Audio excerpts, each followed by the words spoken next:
The words I say are mine. May the words you hear be divine. Please be seated.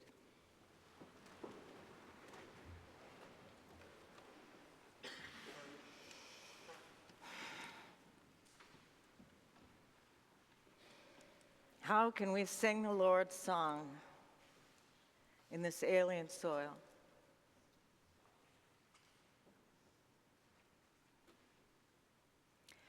Today, I have to confess before all of you and any who speak or see this later that my heart is heavy. My soul is in anguish. And my sense of unity to others struggles with the notion of power and love and discipleship. In lamentation today, I connect viscerally with the depiction of Jerusalem like a widow who weeps bitterly in the night with tears on her cheeks, with no one to comfort her. All her gates are desolate, her priests groan, her young girls grieve. The Lord has made her suffer for all of her transgressions. How can we sing the Lord's song in this alien land?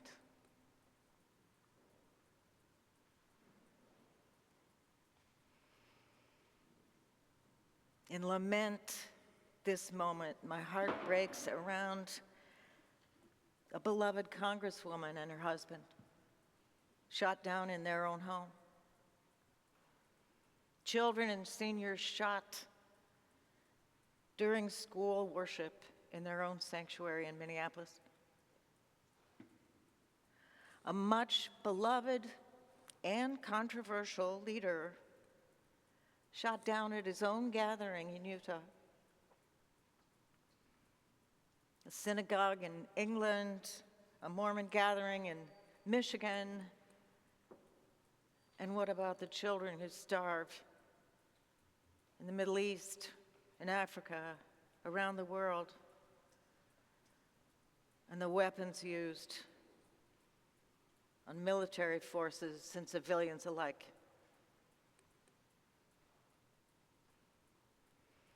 How can we sing the Lord's song on this alien soil? My Lord, increase our faith. And what does the Lord say? He teases us. Oh, you want power to move trees into the sea? No, you have power to serve. Humbly, willingly, and resolvedly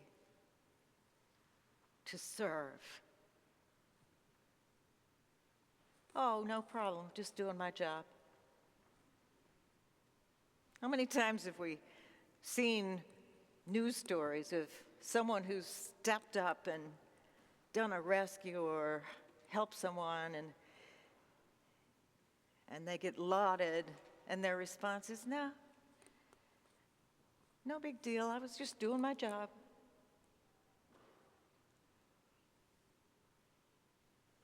Maybe part of our job, our obligation as followers of the way of Jesus is to lament before we sing the new song on this alien soil.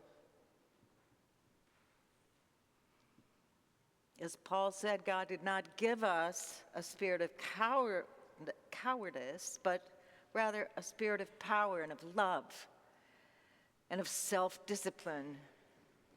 Disciple comes from discipline. So at the end of every frazzled day, we might utter, "We are worthless servants. We have done only what we ought to have done." Now, there are different translations of this business of worthless: merely, unprofitable, unworthy, unnecessary, or servants who deserve no credit. No big deal, just doing my job. But we are expected to merely serve, to subordinate our desires to God's desires, God's will, to recognize our complete dependence on God and grace. We are worthless, unnecessary, unworthy, unprofitable servants who have done only what we ought to have done. So what does that look like? I have too many examples. I've seen a lot of it. But first I want to tell you about Bill. Every morning on a Saturday in a parish I was in, 3 men would show up. 1 retired custodian, 1 banker, and 1 retired businessman. I called them the Three Stooges. They came in with mops and buckets and brooms and hammers and toolboxes, and they fixed and they mopped and they put things up and took things down. We had a chrismon tree every year with white until Christmas, and they put that up, and then they took the Christmas tree down because we turned it into a Christmas tree. They were there every Saturday. Bill had a Chesapeake Bay Retriever, and Bill frequently wore this wonderful T-shirt with a Chessie on the front, and the caption was, "My name is No Bad Dog, what's yours?" His Chesapeake Bay Retriever was impeccably well-mannered, by the way. But in response to, "Hi, how are you?" Bill would put on his sideways grin, and he'd say, "Any better, and they'd have to put me in jail." So after months of being there, I discovered that Bill's wife didn't come around because of a severe disability. I offered a number of times to visit, but she just didn't want that. And when I talked to Bill about it, he explained that she was struggling with some shame about her appearance, and she didn't want anyone in the house. He encouraged me to keep trying, so I sent notes and called her, and we talked every so often on the phone. I learned that Bill was the only person she allowed to tend her. She had to have assistance with dressing, bathing, toileting, eating. She was very weak from multiple illnesses and relied completely on her patient, loving Bill. So, move ahead. A little later, I was at a gathering, don't remember what kind, but I met up with somebody I knew who I also knew was a retired test pilot with McDonnell Douglas. Some of you are old enough to remember that name. And I was telling him about this Bill and how much I admired him, and he said, "Oh yeah, I know Bill.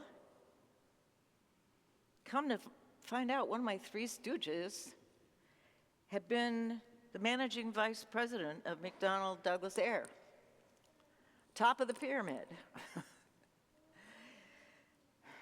An unworthy servant, only doing what ought to be done. Then there was Colby. I had met her earlier, and she sent her 18-year-old daughter out to prom, all dressed up. There was a crash, but her daughter survived, just.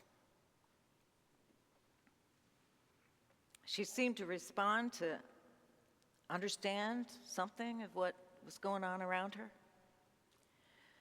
So Colby and her husband just took care of her, talking and laughing, helping her move her arms and legs, taking her into water, bathing, dressing, feeding.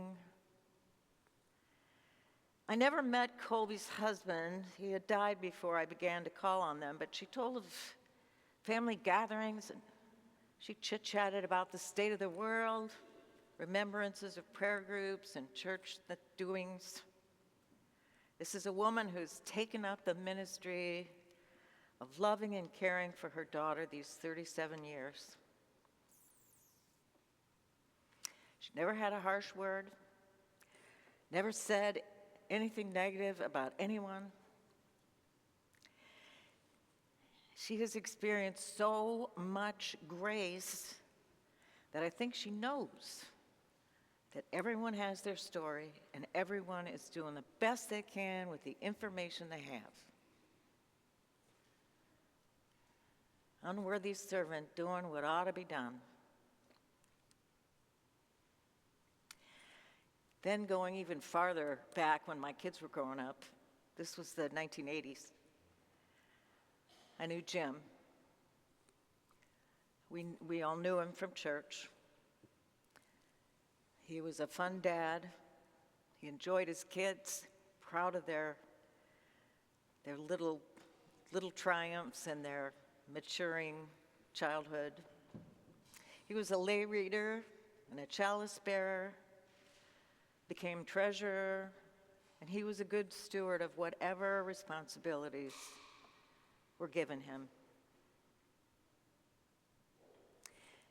Everyone knew him as quiet and unassuming. People spoke about his professional strength. Calm and modest, he got things done, and he did the right thing. He would wink at me sometimes and say, "It's always the right time to do the right thing." Martin Luther King Jr. When he got sick, he stayed quiet. He continued to serve until the last months and began in that process to resign gracefully so that others could take over his roles. He would train them in. Slowly and carefully, he did this until we began to realize that we just didn't see him all that much anymore. And those that knew him in his workplace, they let it be known that he turned over his business responsibility in much the same way, gradually training people so they could take over.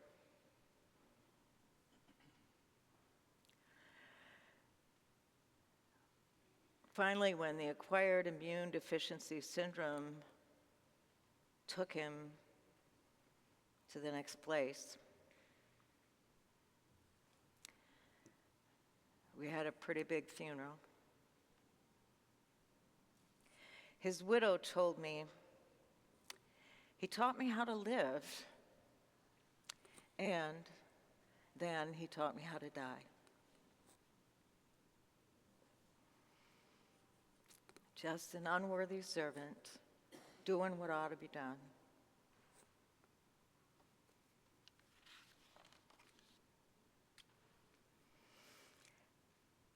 Eberhard Arnold suggests that Christians can never truthfully say we are strong in peace, we are strong in faith. Faith, trust. He reminds us that faith is given when we hunger and thirst for God's justice. That we have faith. When we have faith, we arrive at our weakness and God's strength. When we have faith, we arrive at our weakness and God's strength.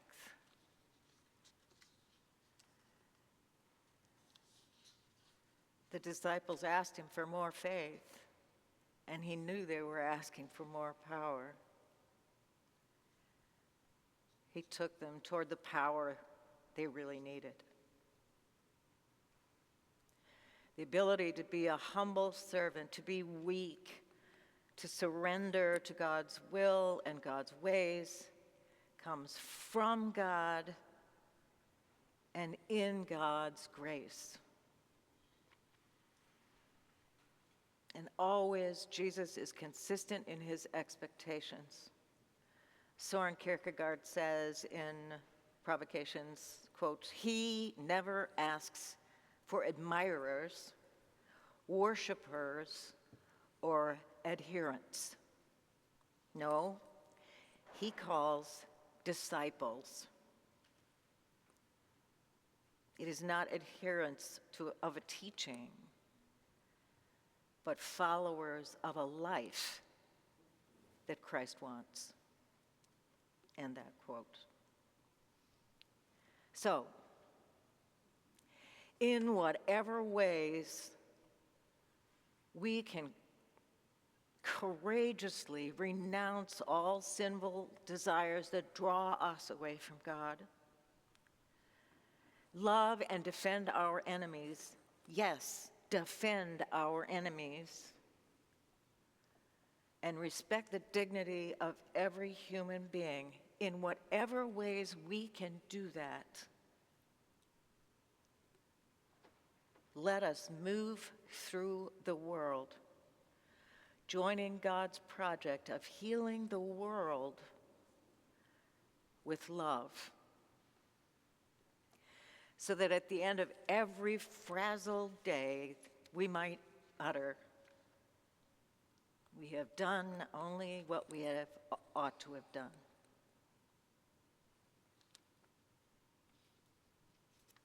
Amen.